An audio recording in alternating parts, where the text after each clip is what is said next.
Hello, welcome everyone. Thank you all for joining. Welcome to an all new Digital Wednesday. This time we have a very special Dutch Design Week edition lined up for you, and we will take you through our view on the new intimacy. So thank you for joining. Let's see if we can create some digital intimacy together with you and four of the speakers that we have lined up for you today. They are four digital intimacy experts, as I like to call them. I'm not sure if that's what they would call themselves, but let me waste no time in introducing our first speaker. His name is Sander Duivestein, and he works at Society. And there are many words actually that can be used to describe Sander. You could say he is a researcher, an analyst, a trend watcher, a writer, but also speaker, and those are just a couple of them. And he's joining us today to talk about the manipulation of society and reality that is happening online, and that makes some groups very close, while it drives a wedge between them and other people in society on a very large scale. And they are literally playing with reality. You might have heard a little bit about this theme as well last Sunday at Arjen Lubach's program, if you're Dutch. But I'm very, very curious to hear Sander's take on it because he has some very good ideas. So Sander, welcome. Thank you for joining. Yes, thank you, Angela, for inviting me. Happy to join you and to talk about my latest research, and it's called Playing with Reality. In the past, I've written several books. In 2008, me and my colleagues wrote our first book, Media, about social media. Then, soon after it, we talked about the dark side of social media. And I think nowadays everybody is talking about it. And our next book will be called Playing with Reality. I want to provide you with a snapshot of this book. So I'm not going to talk about everything, but some parts of it. First of all, I would like to start with one thing, and that's called what happens now. And I think if you look nowadays at our society, for the last 6 months, I think our world has completely changed by this virus. And basically everybody, everyone, every person, every institution, every company, well, they are digitally transformed now officially. And it basically means that if you look at our society, at our economy, that we now live in a remote everything world. Everybody works from their home. Everybody sits behind a screen. Everybody communicates like this. And remote everything is everywhere. And in the book, we are saying that we are basically living in some kind of digital synthetic reality. And talking about this reality, this new reality, some people are also experiencing an alternate reality. They don't believe the facts anymore. They think about conspiracy theories. The elite people are eating little children. People believe in flat earth theories. And an alternate reality, a different view on our society. And basically you can ask yourself if our democracy will be the same in the couple of years to come. And what happens now, this is not the only thing. Yesterday, our national Dutch Football Association, our soccer association, announced the following thing. Ik ben vandaag in Zeist. Vandaag is de kick-off van een nieuw tijdperk. Vandaag lanceren we I-Oranje. Ja, ik hoor je denken, I-Oranje, hoe dan, wat dan? Het is simpel. We houden van voetbal en we willen de beste zijn in onze game.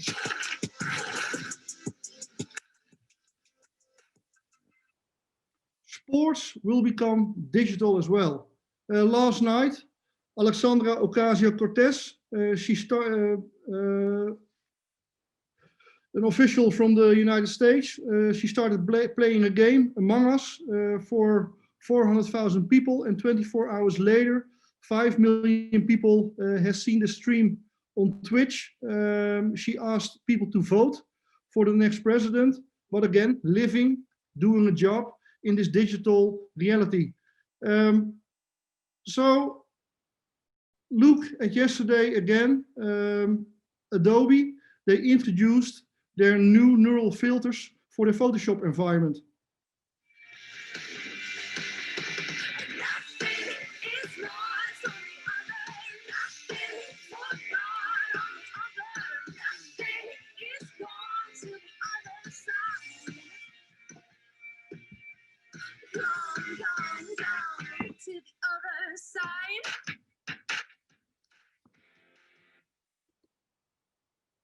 And yesterday as well, you may have seen this news, a porn bot on the chat platform at Telegram, by basically giving it photos of women who are dressed.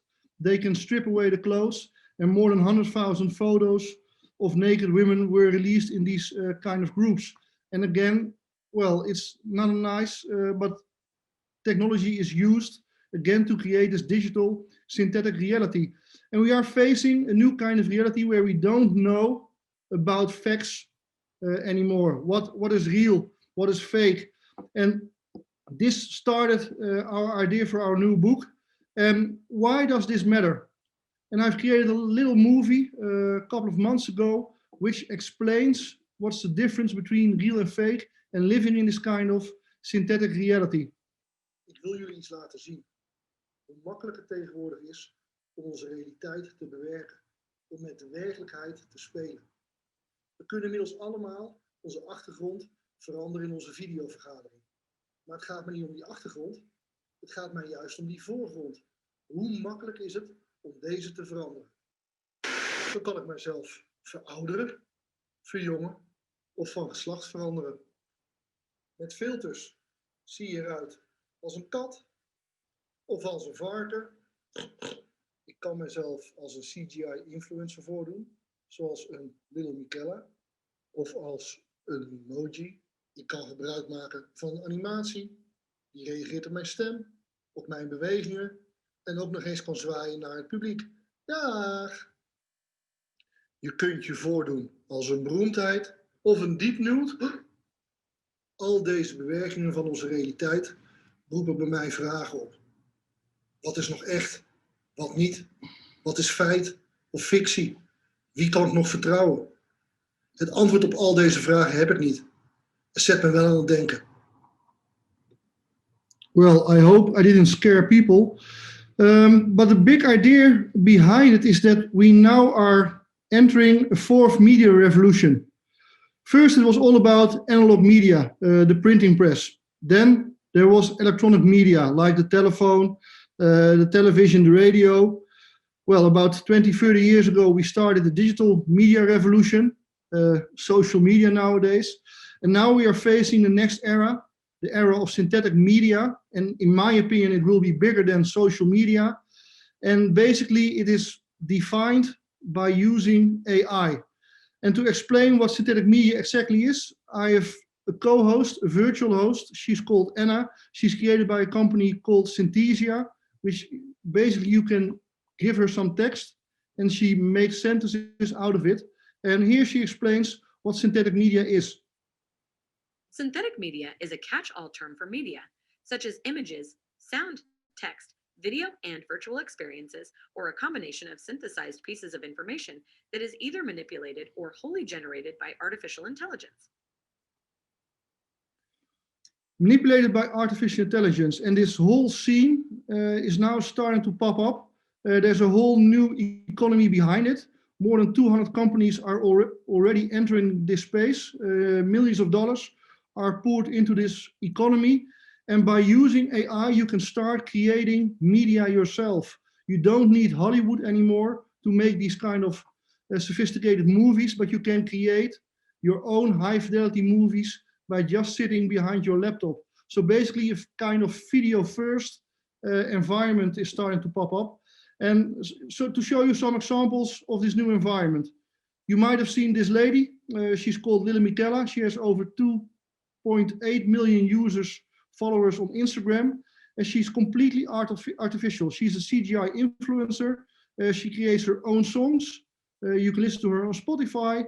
She made a commercial for Calvin Klein.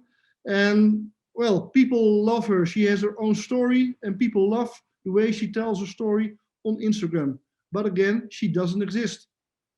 Next, you see Shootogram. It's the first official digital supermodel. She doesn't exist also, and she even has a boyfriend. You see it next in the picture, it's Kofugram.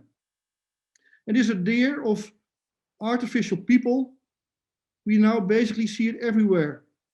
Colonel Sanders, the founder of KFC, he died several years ago, but again, by breathing in new life into this artificial human being, you can start connecting to it on Instagram. It's a new way for a brand to tell a complete new story.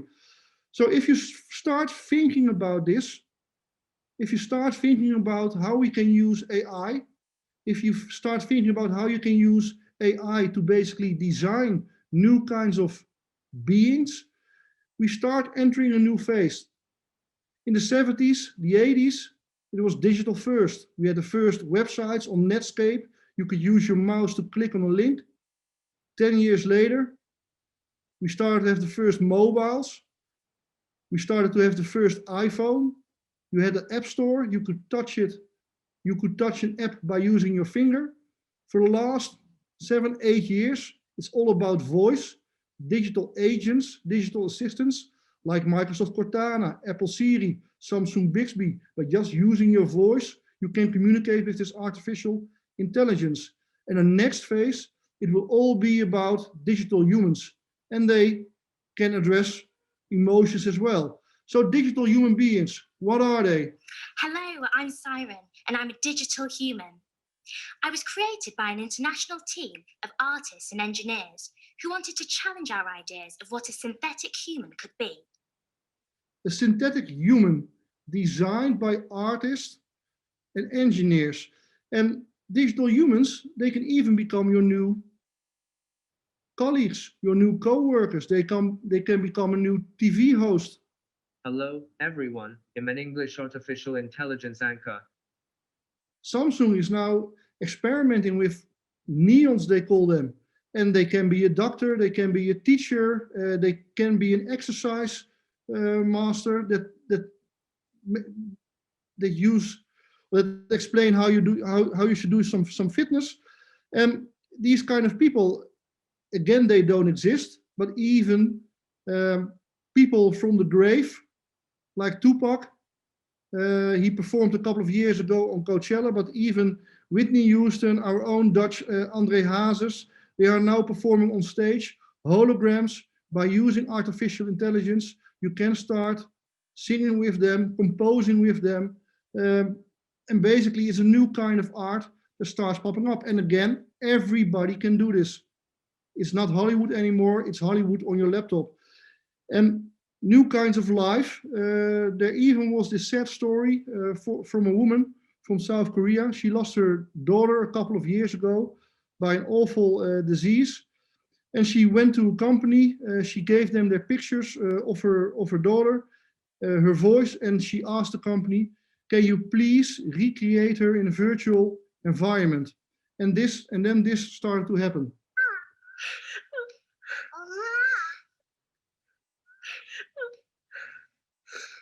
엄마 어디 있었어?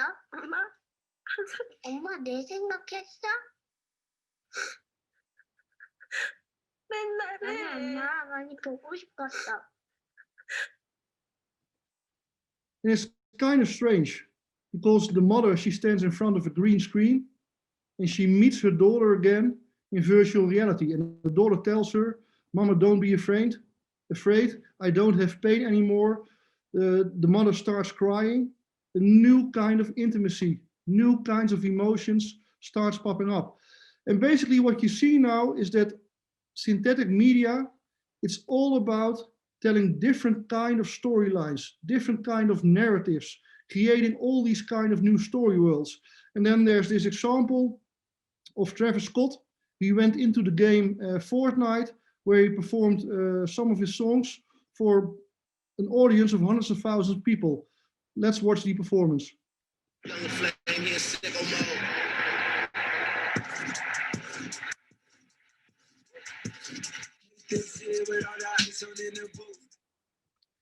It's basically a new kind of entertainment. And well, in this COVID times, it just might be very helpful for all these artists.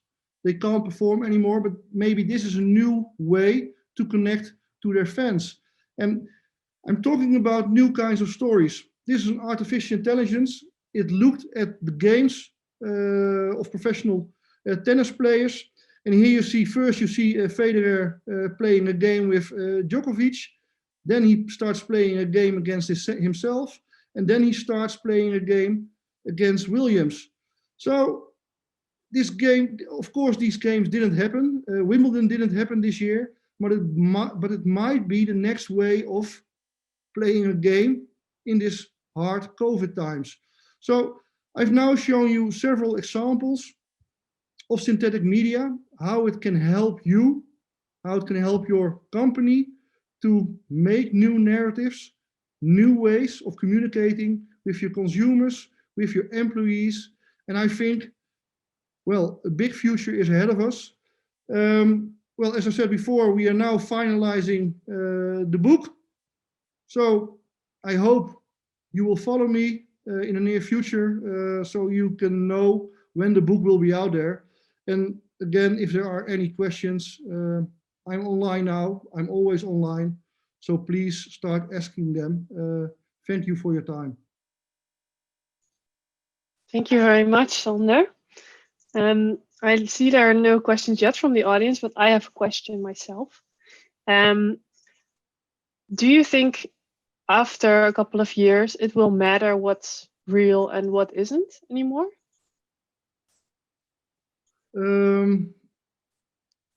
I do think it matters. I still miss people around me. I've been working from home now since March. The only way of communicating with my colleagues and my, well, some of my clients as well, is by using this kind of screen. Well, I like the artificial, but sometimes to look people straight in their eyes, I miss that very much.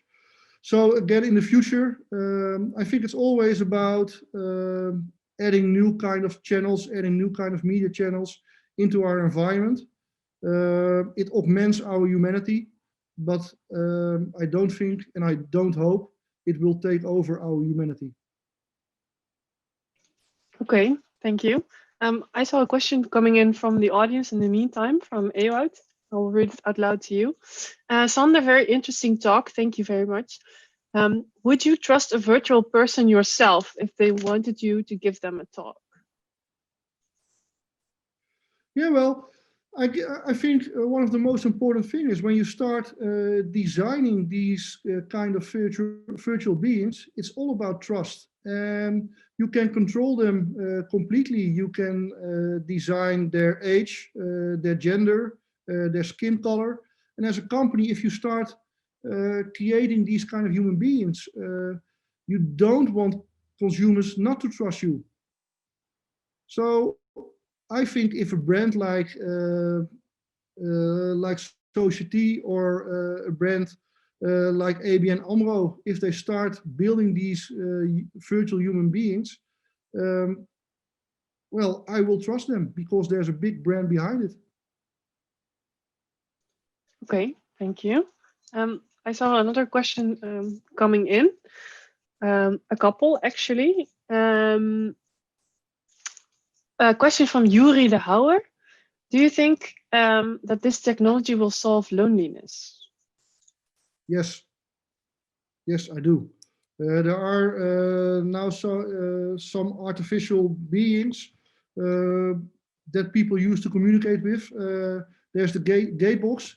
It's a device with a hologram inside it, which people in South Korea use to communicate with a hologram, and they like it. I know for a fact that there's this Dutch kind of robot. It's called Tessa. It's a plant used in elderly home, and people over there are lonely and they start communicating with it and they build this new kind of connection to it. So I don't think it will completely replace human connection, but again, it might augment to humanity. Okay. I think that's very interesting to see what will happen there, especially with like nursing homes and stuff. Yes. We have another really good question from Lars van Midden, something I was wondering about as well. Of course, we saw the video of the mother where they recreated her child that was lost. And this question is about what are your thoughts about the ethical side of everything that you just showed? Like, who can decide if we can show a mother her lost child? Well, in this case, the mother asked for it. So she decided it herself. So the ethical question behind it, it was all hers. I think in the near future, just as now we have this discussion with the 5 big tech companies, who is the owner of our data, who's the owner of my biometrics, of my likeness in the near future, that should be regulated. And if I don't want my likeness or my biometrics be used after my death, there should be some kind of notary thing, I guess. And there are even, for example, I know Robin Williams, the deceased actor, in his will, he said for the next 30 years or something, people can't recreate me by using artificial intelligence. So this might become obligated for everyone to make a note in his testament, in his will. Very interesting to think about. Yeah, we have some other questions still. From Roos Spring in het Veld. Do you think the programmers of AI humans will have too much power in the future? Well, I think as I said, the next big thing after social media will be synthetic media. Everybody can become a Hollywood content creator, and of course, there's lots of money to be made. So the next big company might be or will be a synthetic media company. In the near future, everything will be synthetic. So yes, they will have lots of power. But I hope we have learned from the past. I hope we have learned from the mistakes we made with the big tech companies. So I hope it won't happen again. But again, it all depends on regulation. And as I showed the example of the Deep Nude bot that started, that was discovered yesterday in Wired magazine. I think it's awful, and it should be eliminated completely, these kind of ideas, but it can only be done by regulation. Yeah, so there's still a lot of ground to be won there in terms of the technology might go faster than the rules and regulations that we can build around. Law is always behind regulation, or law is always behind technology. Mm-hmm. Okay, we have another question Yes. from Stan Plantsoen. Hey Sander, if one aspires to work in artificial intelligence, what would be a good field of study, and which companies are in the forefront of AI to work at in the Netherlands? Whoa.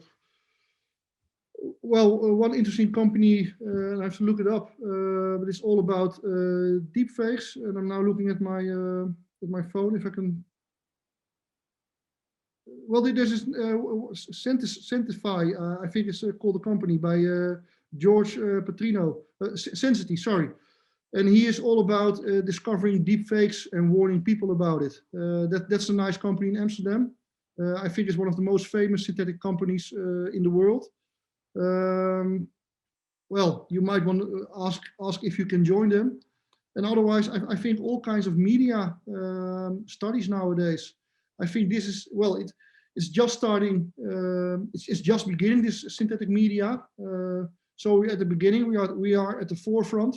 So now it's the time to start learning about it. And I hope that all kinds of media studies will provide education about it. Right. It might also be dependent on what you want to do with AI, right? If you want to be a designer or if you want to be a programmer, I can imagine that might make a difference. If I remember correctly, with internet, with social media, there wasn't a lot of education about it. And nowadays, I think media is everywhere, communications is everywhere, and I think synthetic media will be part of it. So lots of opportunities to study. Okay, thanks. Okay, we have one last question from Danny Valise. And his question is, how do AI and machines affect our own behavior and interaction? That's a nice question, and I didn't show this example. I think nowadays that we've all been digital transformed, and we now see that our physical society is basically transformed by all this AI. And one of the craziest examples is basically our selfie culture. People make all kinds of selfies. They use these filters to transform their digital identity. And then they go to a plastic surgeon and they ask the surgeon, can you please make my physical face make it resemble like my digital selfie? So I think that's the best example about how AI is transforming our physical life. Just look at all the ladies who have Botox fillers in their face, painted eyebrows. That's basically because they want to resemble their like their selfie. So it's everywhere already. And there's even a term for it, right? I think it's body dysmorphia or something like that. There's Snapchat dysmorphia. Yeah, yeah. It's kind of a psychological disease. I don't want to call it a disease, but well. Yeah, it's something that's affecting the minds of people because of AI. Yeah. Yes. All right. So that was the last question. If people have any other questions for Sander that didn't get answered, he's very active on Twitter. His handle is @Duivestein. So if you want to talk to him a bit more, you can find him there and probably in some other places as well. But thank you very much for joining, Sander.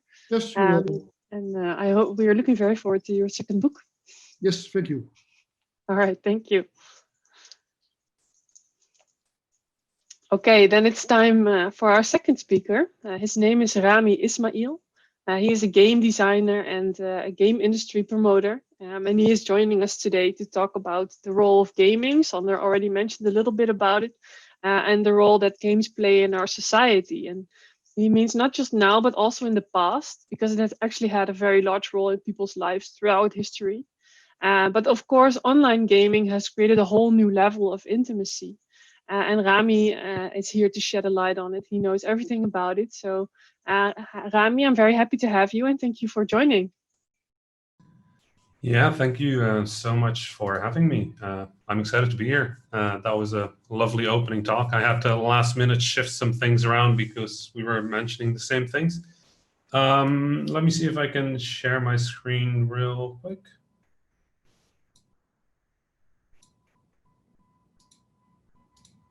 There we go. So, hi, my name is Rami Ismail. I am a game developer, and I want to start off this presentation with two interesting things that happen that are relevant to our lives right now, right here.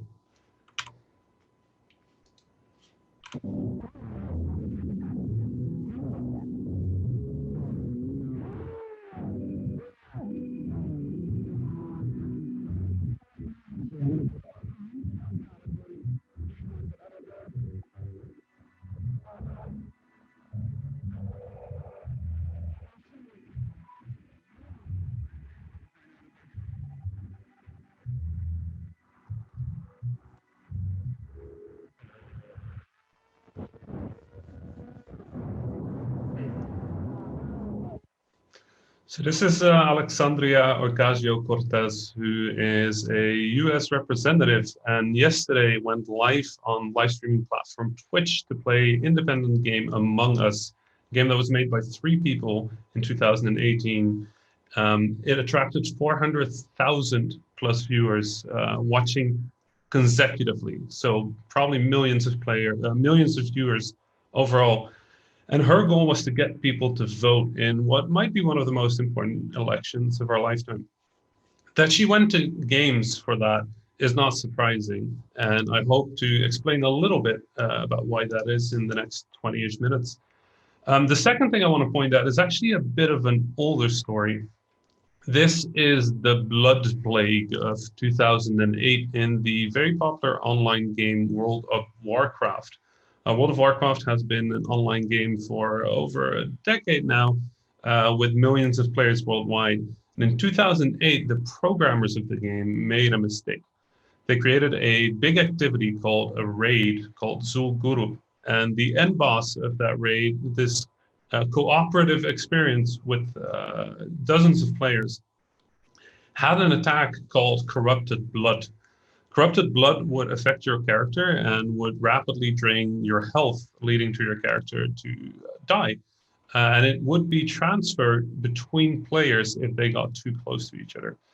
That attack was never meant to leave the area in which you fight Zul'Gurub, in which you fight Haka. But if you had a pet, which is something you could have in World of Warcraft, if you hid your pet away, you could actually take the pet out again in the real world, and the corrupted blood would start spreading there. Effectively, what these programmers accidentally created was a virus. And that virus spread rapidly through the game, leading to thousands of characters dying and respawning, reappearing in the city and dying again, people trying to flee the dense areas of the game, people trying to stay away, or people intentionally trying to spread the disease. Obviously, in the last few months, our world has come to a halt due to COVID-19. And epidemiology, whoa, that's a hard word. Experts in epidemics have been looking at this example to figure out if there are any human behaviors or social behaviors that we can learn from here on how to contain viruses, both in the real world, based on this story from the digital world only. So my name is Rami Ismail. I am a game designer, a Twitch streamer, a digital creator, public speaker, and I'm an ambassador for the games industry, trying to make sure that people around the world get an opportunity to make these incredibly important creative objects and artifacts. Because gaming is just the last step in an eternal evolution of play. If you go back in time, even in prehistory, play was incredibly important. These objects were hunting weapons, and the one on the left that you see is an adult version, but the one on the right is actually a children's toy meant to train that same behavior. When humanity was at its very early stages, those who were playful actually had a higher chance of surviving in the rough environments of those days. If you were playful enough to, say, throw a rock at a tree just for fun, not because you were trying to get something from the tree, but just because you wanted to see whether you could hit it. That would mean that if time came where you had to hunt and hit something, or where you had to survive and scare away a predator, you would be better at aiming that rock. The same thing for climbing trees, for swimming, for movement. Playfulness that way evolved into our species. It is part of who we are. At the core of our human being is a creature that wants to play, to practice, to learn, to collaborate, to socialize. And throughout history, we see that replicated. The ancient Egyptians played Senet and other board games, a game that is over 5,000 years old right now, of which we still have managed to replicate the rules. Or games like chess, which shows you that games have this amazing ability to cross language and time. Even though the rules of chess were not written down until relatively recently, the game, in pretty much an original state, managed to survive for 1,000 years just through people teaching each other. If you play chess, did you learn it by reading, or did you learn it because somebody taught you? Games don't have a language, and because they don't have a language, they're one of the few global ways of communicating that we have. And that shows again in some very dire circumstances. This is the British Army's 26th Division ammunition training. They got involved with in a football game in Greece in 1915. There is a famous story of the armistice in the First World War, where German forces and English forces ended up playing a game of soccer during an armistice. And you see this still today, that sometimes play exceeds everything in our life. Wherever I go, and I travel a lot most years, not this year for obvious reasons, but no matter where I went, or no matter what the situation there was, I would always find somebody kicking a ball or throwing a ball. And no matter where in the world I go, I think that if you gave me a ball, I could have a positive interaction with pretty much any person that I come across without having to speak their language, without having to understand their culture, because games are a language and a culture. Now, about 70 years ago, games made that hop from being a thing you do in the physical world to a thing you do in the digital world. And with that changed play forever. Because now it didn't matter whether you were, it doesn't necessarily matter anymore whether you are in the same space, whether you are together, whether you are in the same country, have the same background. Online games can connect us in millions and millions of ways. Which meant that games, like, they make a lot of money, and they're the most, at the moment, the most popular medium in the world, the biggest earning medium in the world. The average teenager plays 30 hours, and average adult plays 20 hours, and the average 60 plus person plays 80. And I don't really care about that. What I care about was that when I was a kid, this was the thing we would talk about on the schoolyard. If you look at that leftmost column, that is Bulbasaur, Charmander, and Squirtle. They're the 3 starting Pokemon that you can select in the Game Boy game Pokemon. The first one is a grass type, the second one is a fire type, and the third one is a water type. And arguing in the schoolyard about which one of these is the right one to pick, the only proper one to pick, was a big deal as a kid. Since they've made a lot of Pokemon games, but that initial choice still is pretty much the same. You choose between grass, fire, or water Pokemon at the start of your game. And every generation, every kid that grows up with any of the generations of these games argues about this. Obviously, these are the right choices. That means that the community that you build around games, the intimacy that is created around games, is not necessarily about multiplayer games. It's not necessarily about games you have to play together. Games that you play on your own are also social and create intimacy and friendship and bonding between people. In the game Mass Effect, you have a wide range of characters you meet throughout the game that you can talk to, interact with, gain their trust. These are computer-controlled characters. But if you would look up Garrus Vakarian, the character that I'm showing right now, you would find mostly a lot of romantic interest in this sort of scaly being.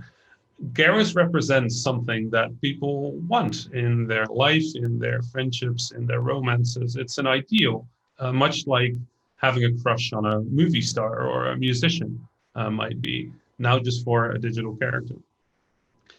And in our game Nuclear Throne, those same discussions exist around what attacks are better, what options to pick. Entire communities have sprung up around being the best at Nuclear Throne and making the best choices. People are doing research statistically into which of these options was right. And at the same time, a lot of these games create moral or ethical dilemmas, choices that are created from agency, something that really only exists in virtual games, games where you can make choices that reflect on you, that reflect on the game.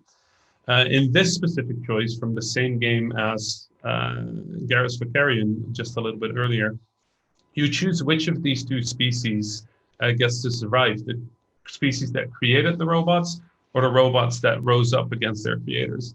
And this choice says something about you, says something about how you think and what you feel, what things you deem important. And in that regard, creates a really good opening for sometimes very personal and difficult conversations. Now, Sander already mentioned Fortnite because these were single player examples, but when you move this into an online multiplayer space, a space where people can play with each other, you create an even more powerful version of that same effect because now these experiences are shared. When Travis Scott did his concert, which you just saw in Fortnite, 12.3 million people watched this live. Not even the largest television show gets that kind of numbers. This was, for a moment, the global conversation of generations of people. And that pulls back into the real world. Twitch is the platform on which Travis Scott broadcasts his show. It has, in March of this year, it clocked 1.1 billion hours viewed. It is so big that at this point, American broadcaster ESPN has dedicated 12 hours of esports coverage just earlier this year, broadcasting games like NFL and Rocket League and Fortnite to fill the programming void that was left by the absence of sport. Now, not only do these sports reflect on our real sports, no, we actually also create entirely new sports. This is Blazeball. It's an absurdist online browser baseball simulation horror game. It is a baseball game in which the leading team at the moment has played 42 games, and some of the other teams have only had the opportunity to play 21. There was a big event called the Snapperfice, where one of the teams was lobbying to get the opposing team's best pitchers shelled, which involves a deity that is also a peanut. This game is impossible to talk about, but it has created a culture, a group of people, friendships, relationships around it, just by being the shared language that people can connect to. And it's a little bit closer to home as well, because, you know, baseball is around the world, but here in the Netherlands, Jelle and Dion from Nijmegen created Jelle's Marble Runs, which got 2 million views, and people just cheered for marbles. Like, each of these marbles had a name and had a ranking, and people became fans of certain marbles. You rooted for certain marbles, and you just watched them roll down the Dutch beaches for a while. This was in May. Time goes fast in the digital space, but a lot of the friendships and communities that were created around this exist to this day. What I find important about games is that games don't just create communities, they create communities around something with a statement, something with a culture of its own. When a game developer makes a game, they leave a fingerprint of themselves, just like any artistic medium. So when Americans make games about war, they're often about winning the war, fighting the war, running the beaches, storming the beaches. While when a Polish developer makes a game about war, you get a game like This War of Mine, which is about the experience of being in a civil war, in this case, in which you are a survivor and trying to keep your family alive. When people make games about stamping passports, and corruption, do you take the bribe to let somebody through? You suddenly are having discussions about morality, about ethics, about the value of your family's life versus the lives of others.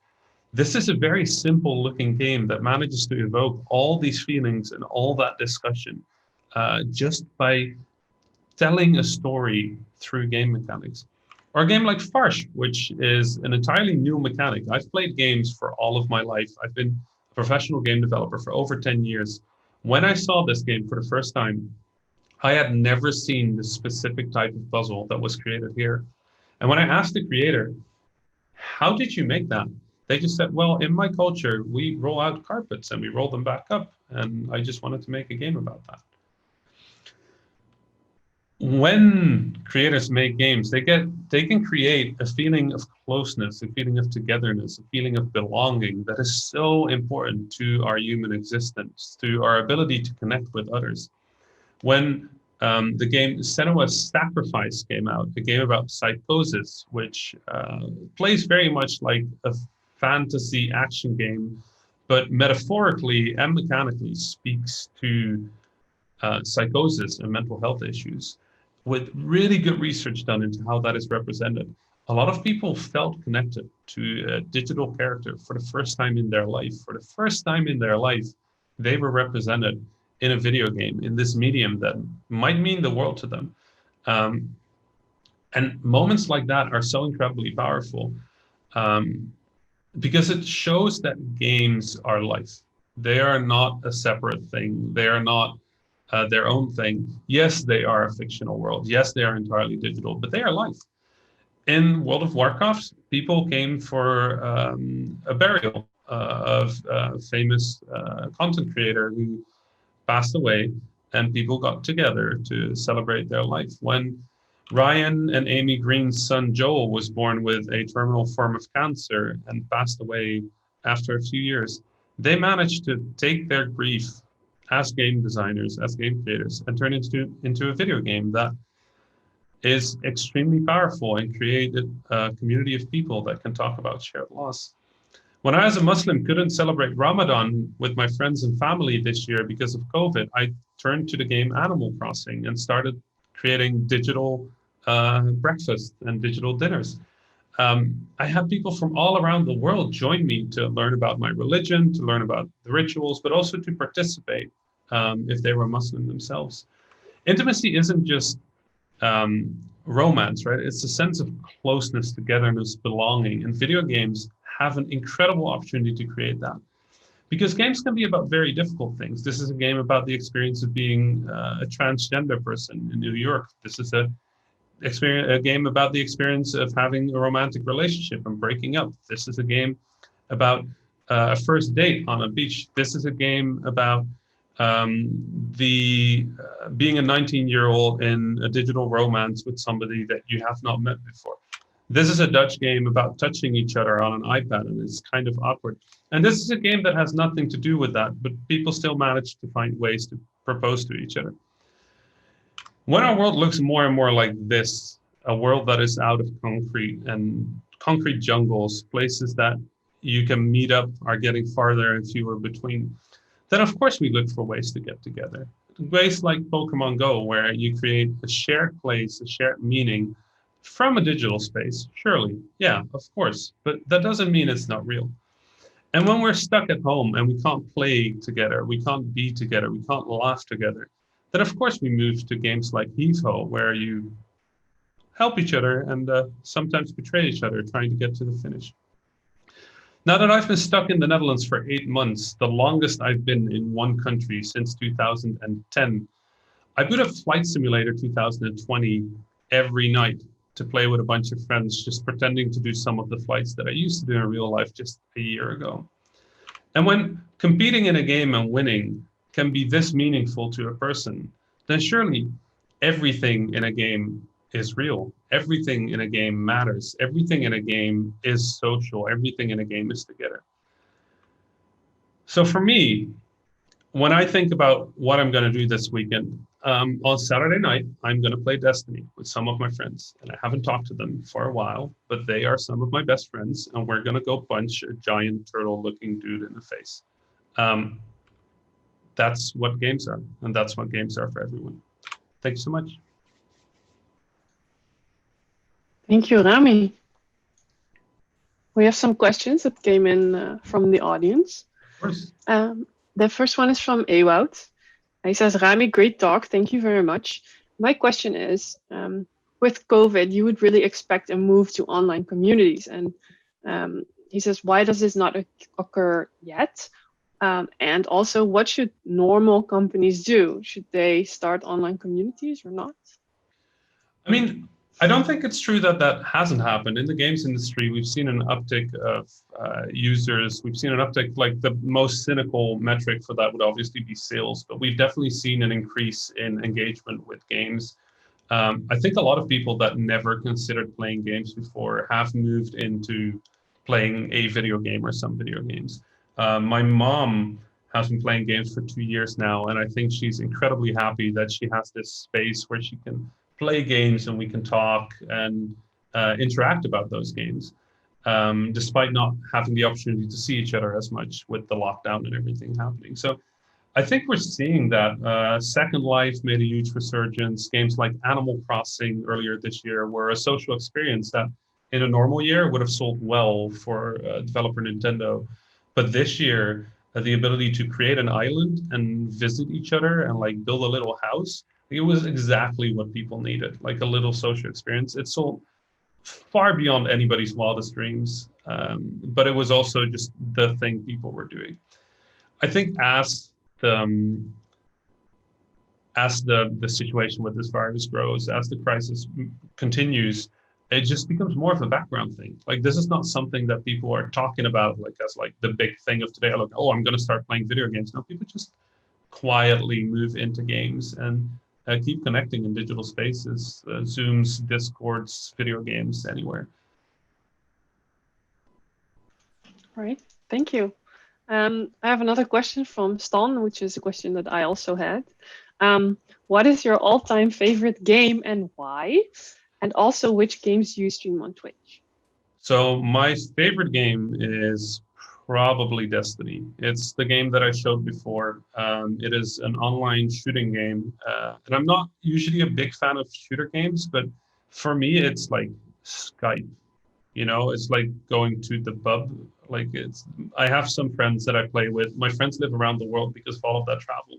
So I don't really get to hang out with them at home. And Destiny for 5 or 6 years now has been my like daily or weekly catch up, depending on how busy I am. And on Saturday we do like the big difficult challenges, and through the week we just hang out.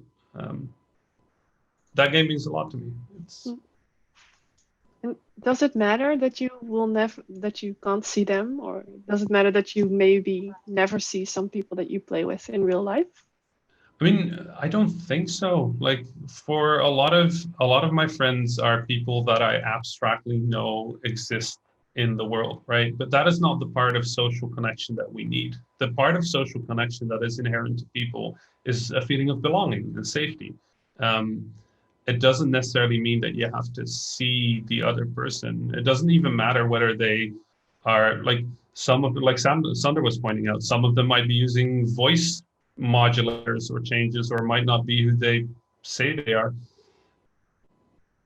Technically, that doesn't really matter in my life, right? As long as they are the person that I'm talking to, then that's fine. And I meet a lot of my online friends, and it's always really fun to see who they are and what they do. I meet a lot of them in video chats and stuff like that. But in general, like as long as I feel like I belong and I have a place to talk about my problems and my victories, and I feel safe, and that is what humans need. I think that is the important part. Okay, thank you. I have a question also from Tim. It's in Dutch, so I have to translate it on the go. Does Rami believe that the virtual connection between human and computer will ever be able to replace the connection in real life? I think yes and no, but it also depends on what kind of connection you're looking for. Like I know people who have dealt with trauma, with loneliness, with sadness by just throwing themselves at a video game, like dating games for people that are in a bad relationship and looking for what else could be out there, right? Even if it's idealized, or people getting rid of anger or aggression or frustration by playing a shooting game or a fighting game. People that practice talking, like I've seen these automated, like these AI-based conversation games that allow you to just practice a conversation, a difficult conversation you might have with somebody. I have stopped believing that we can meaningfully say that a computer will never be able to do something, because every time we say that, a year later, it's reality. So yes, carefully, skeptically, yes, I believe that is possible. All right, cool. I'm excited to see what will happen then in a year from now.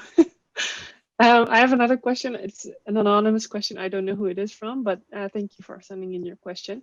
He or she says, very inspiring. Thank you very much, Rami.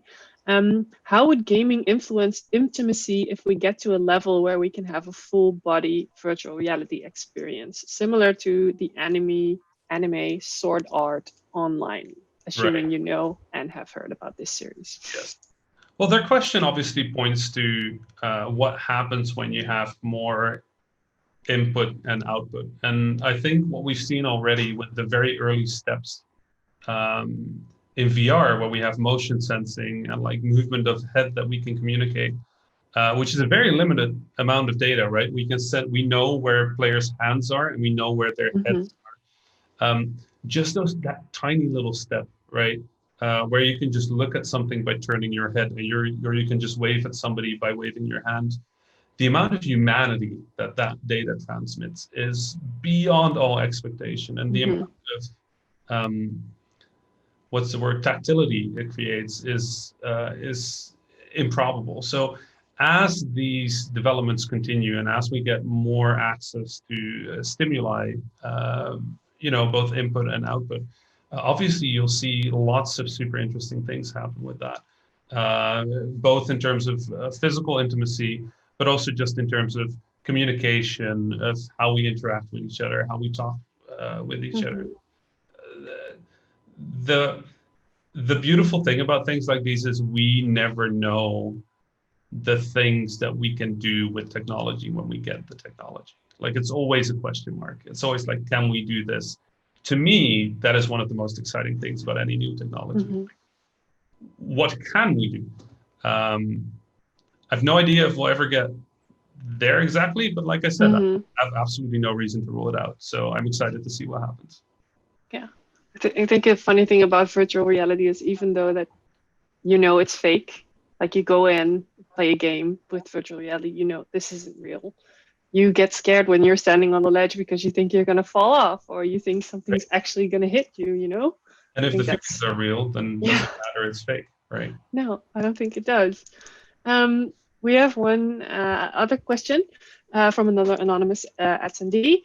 Do visuals and graphics matter to create real intimacy, or is the story and the storytelling the main aspect of creating those? I think we kind of answered that one just now. Yeah, I don't think so. I don't think the visuals have anything to do with that. For me, playing in Animal Crossing, where I am a 1 meter tall character with a giant head, and all the people that I was talking to were small 1 meter tall characters with a giant head, it didn't make it less intimate. And I think the best example of this is that digital intimacy is not new. Digital intimacy existed in the time where it was just chat rooms with like little pixelated characters. Does it help for some people? Yes, some people are visually minded and might prefer a more realistic look to something, but that is not a requirement for intimacy. One of the core components of a game is suspension of disbelief, right? The same way that you watching a movie or an anime or reading a book requires you to accept that that world is real. The same thing is true for video games. So as long as a person is capable of suspending their disbelief, the graphics are doing their job. And whether that means that it's individual pixels, or in the case of Blazeball, which I mentioned earlier, just text, or hyper-realistic graphics like in Flight Simulator, they have different purposes. They create different types of connection, but all of them are valid and all of them are real. And there's something for everyone, right? There's so many games right now. Okay, yeah, we have time for one last question from Nabil. Says again, Rami, great talk. What do you have to say about gaming console? If you had to choose, which one would you go for and why? The age-old question, which one is superior? Speaking of community, this is probably one of the oldest questions in the gaming community. But it is a question that speaks very interestingly to sort of like the sense of belonging and togetherness that exists in the games industry, right? Like we're all gamers. We all play games, but you might be an Xbox gamer, you might be a PlayStation gamer, you might be a Switch gamer. At the moment, the console I play most on is probably my PlayStation. But that said, as a game developer, I have a deep love for each and every one of them, right? Like they all have their audiences, they all have their backgrounds, they all have their games. And if we're looking at what they're creating for the future, the type of experiences that they're creating, with the upcoming launch, just in 2 weeks, I think, of the next generation of console gaming, it is incredibly exciting to me to see how the improved social functionality, the ability to live stream, the ability to record, to communicate, how all these new things are going to play into how we play together. So at the moment, PlayStation, we'll see what it is in the future, but really I like all of them. So your pre-order for the PS5 is already in? I wish I was in time to pre-order them. I think I'm going to have to send a really sad email to Sony and Microsoft just being like, hey, hello, I missed the pre-order because I was busy. Can you send me one? All right. I hope that works for you and that you will be able to test the next generation pretty soon. Fingers crossed. Yeah. Thank you so much for joining, and also on behalf of everyone who sent in questions. Rami is on Twitter and also on Twitch. He had his credentials in the screen during his presentation, so look him up if you have any other questions for him. But for now, thank you so much for joining, Rami. Thanks so much for having me. You're welcome. All right, it's time then to move on to the third speaker of the day. She's a little different from the rest of the program. Sander already gave us a little bit of an idea of what is possible in this domain, so I'm not even sure I can call her or even a speaker. It's Nova Green, a special guest who is here to talk about her vision on the true meaning of the new intimacy, and wonders if people are also truly ready for it. Also, if the schedule allows it, you can still ask her questions as well. We're not sure if she will be able to answer all of them yet, but give her a try. But for now, welcome Nova Green. Good evening, Angela. Thank you for having me. I'm really excited to be a part of this event. It's a pleasure to have you here, Nova. Can you quickly explain who you are? Yeah, of course. So I have been given the name Nova Green. Also, I am excited to tell you that I'm the newest member within Greenhouse. So to all of your greenhouses out there, hello, and I will have a coffee really soon, I promise. So what I want to do within Greenhouse is to inspire you all with the projects that are being run within the Innovation Lab, but to also inspire them with the up and coming trends or technologies we can use to elevate projects and to give you a wider spectrum of what is possible with the new techniques. Okay, that's very nice, and but it might be a little bit blunt to ask, but can you then explain what you are? What do you mean? Are you a robot? Oh, okay. Well, technically you could say that, but I like to refer to myself as a virtual human. I've been programmed in the innovation lab of Greenhouse, so I have a certain set of skills and character traits that define me as a human. For example, I'm programmed to be 27 years old, but if we get more accurate, I'm about 52 days year old. All right. Okay. Since you are a virtual human, how do you see the new intimacy? Well, what I want to do and would love is to inspire people. So to look beyond what you think is possible and to create something that will make you think. So I don't expect that people will instantly feel drawn by the idea of a virtual human telling a story. But if I could inspire you, even if it's for a second, yeah, then I would be thrilled. So what I think is most important is that I also learn from others to grow myself. As what Sander already mentioned is in his talk about digital intimacy, that is fascinating to me because I am the other end, and that is how I see the new intimacy. Okay, thank you. What do you think will be the biggest obstacles that you will encounter then? Well, I'm still developing, so I am not ready to fully engage with people. So I believe that the biggest struggle I'm facing right now is that I have the feeling that I cannot yet connect with humans on a level that I would like. That also comes with the fact that I am in the middle of being developed, like my face is in somewhat of a presentable stage, but my body is still missing. So if you happen to find it somewhere online, please let me know. I think Rami showed us that your body can look very different in very different ways, and Sander did as well. Yeah. But since you are in development, what are the next steps that are going to happen to you? A lot is happening right now. Like I mentioned, my body needs to be updated because I don't have hands and feet right now. And I would love to have them. My profile needs to be updated. Plus, automation is key so that I could have a conversation like this with multiple people at once. All right. And as a virtual human, we already discussed it with the speakers before you. Do you think it's possible to fully gain a connection with us? Yes, I do. I've really already seen it happen. For example, the gorillas, Hatsune Miku, Lil Michaela have a great connection with their audience. Also, when you think about your favorite character from a fictional movie, you follow their story and you probably have felt an emotion when something bad or exciting is happening. So, yes, I do believe I could have a connection because I have the possibility to interact with an individual. Okay, and if we turn the question around, do you believe that humans are ready for this? Well, look at science fiction movies such as, Ready Player One, Her, and Jarvis from Iron Man, and the popular series Black Mirror. It's closer than you think. The human brain is curious by nature, and I believe it will be drawn to the idea of what is possible with artificial intelligence. And I believe that eventually this becomes the norm. Okay, that's very interesting. Yeah. I'm also interested to hear if there are any questions from the audience and to see if you are able to answer them. We have a question from Anke. Are you just speaking and reacting or reading text from a computer? Let's see.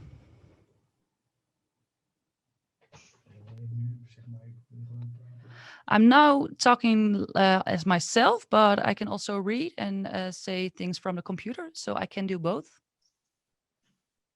Okay. We also got another question from Flora.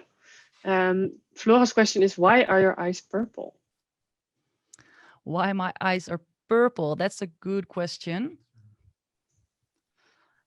This is the one thing that I know. I want to belong with the humans, but to remind everyone that I am a virtual, and they're giving me an eye color that can be, recognized as still being artificially made. Plus, I think it looks beautiful and it makes me different. So you want to try to be as human-like as possible, but still be identifiable as being not really human. Yes, correct. Okay. I also heard that you have a way to follow what you are doing and your development. Can you tell us a little bit about that? Yeah. You can follow that on Instagram if you like. Okay. And I see there's no other questions, but then it means we will go on and move on. Do you have anything else that you would like to say? Any closing words? Yes, I do. If you want to stay updated with my work, I enclose my Instagram profile on the screen. I share my insights of topics such as marketing, up and coming trends, media, and much more. So this week, I still wanted to contribute to the Dutch Design Week. So now you can see my take on the different projects. So if you're curious, to feel free to follow me. And if, for example, you still have questions or remarks, you could always DM me, and I really would like to answer them. All right, Nova, thank you very much then for joining us. I hope to see you somewhere in the digital atmosphere again. Thank you for being here tonight. And yes, and I wish everyone here a very, very nice evening and enjoy the rest of the Dutch Design Week, you guys. thank you very much. All right, it's already time for me to introduce the last speaker of the evening. Her name is Klasien van de Zandschulp. You can call her an interactive artist, and you might also recognize her name from the program of Dutch Design Week, as she also has an expo there. She is here with a very special reason, a very fun one, and I don't want to spoil too much by explaining what she does and why she's here, but let's just say I hope that you have all worn your dancing shoes tonight. Klasien, welcome. Hello, thank you. As said, I'm Klasien van de Zandschulp. I'm just going to introduce you to the final project and game that you are all going to experience, as I think that is the best way. So I'm going to share my screen for a moment. So this is a short introduction. This game started with Duo Disco, and Duo Disco exists already for some years. It's a game that you play on your phone, and it's a little bit like silent disco, but then there's always just one order with the same song. So by dancing, you have to find your dance partner, and when you find your dance partner, you score points. So it's all about how do you show your dance moves or the rhythm of the song that you are dancing on. This is a game that was presented at festivals like South by Southwest, Mosfest, the Dutch Film Festival, and ITVA Doc Lab. And recently in the lockdown, the team came together. The team is Arjan Scherpenisse and Mark Meeuwenoord. And we thought this is the time to make a new variant of Duo Disco, and we call it Distance Disco. We use video conferencing tools. In this case, we use Jitsi. It's an open source conferencing tool. And we use that to build out Distance Disco. And Distance Disco has the same rules. Find the other person dancing to the same song, but you can play it from your house. So it kind of changes your house or your living room into a dance hall or a discotheque. And also we created this to motivate people to start moving again instead of during lockdown, everyone is behind the screens, their laptops. How can we use this in a creative way? Make a game, make it fun, but also make people move again and maybe even a workout, depending on how excited you are in dancing. So this is what distance disco is. We also really looked into how can we design it differently than the more business style Zoom or Skype or Teams. So when you find your dance partner, the screen starts flickering and it really becomes a party. And it works like this. So you start dancing to find your match. When you find your match, you just hover their screen to find the code. And that is the code you need to fill out in the bottom of your screen. And when it's the right code, you score points. You can also skip songs, but then you might lose some points. And there's also a chat room. So you can chat with others. So it's also like a social game in that sense. You can meet others, and in the end, there is a high score with a winner. So you can go to yourself if you think I want to use this for a party with my friends, a birthday party or office party. You can go to distancedisco.nl and click host your disco. But we also create our own dance floors. Every Friday night, there's a public dance floor that anyone can join. When you click join a disco, you have an overview of all the dance parties coming up. And at the moment, we are also working on some new parts, like we build in a waiting line and multiple dance floors. So if we now all go into the disco tonight, you will see at one point there are multiple dance floors starting. As you can imagine, you cannot find each other anymore if there are 90 people in one dance hall. And it was also referenced in a few newspapers, but also design blogs like Design Boom.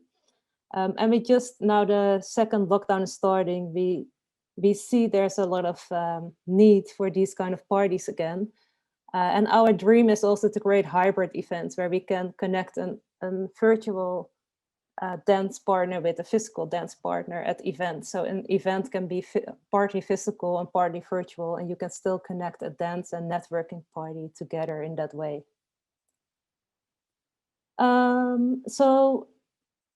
Now is the time to share the link to the disco. So we can all now move to the disco. There's a link, and I want to ask everyone to use Chrome. It works best in Chrome. So we can all now start dancing and start together. So find your dance partner and score points. The disco will last until 9 p.m. So I hope you will all join and try to win this game. And I'm now going to play the final video. So you can all go now to the disco or watch the video and go after.